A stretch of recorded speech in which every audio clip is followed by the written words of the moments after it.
थोड़ी देर के लिए सच्चे भारतीय बनिए और ईमानदारी से सोचिए कि जब रोड टैक्स दे दिया तो टोल टैक्स क्यों, और अगर टोल टैक्स देना ही है तो रोड टैक्स क्यों। जब हमने कमाने पे इनकम टैक्स दे दिया तो खर्च करने पे जीएसटी क्यों। जब हमने इनकम टैक्स दे दिया उसके बाद जो हमने अपने बैंक में एफडी रखी उसके ब्याज के ऊपर इनकम टैक्स क्यों।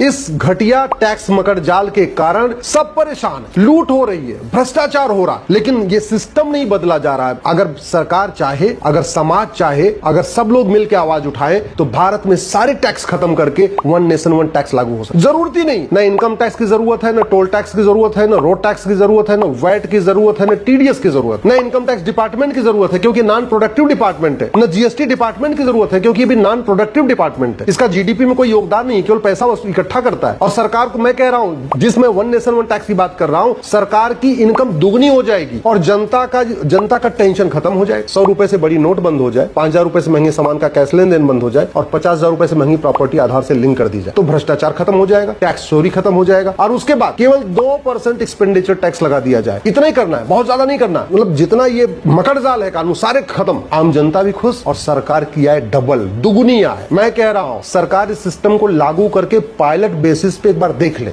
मैं गारंटी के साथ कहता हूं भारत की जीडीपी 2% बढ़ जाएगी। जो माननीय प्रधानमंत्री जी कहते हैं 2047 में भारत को विकसित राष्ट्र बनाना है, ये अगले 10 साल में भारत विकसित राष्ट्र बन जाएगा अगर आज वन नेशन वन टैक्स लागू कर दिया जाए तो।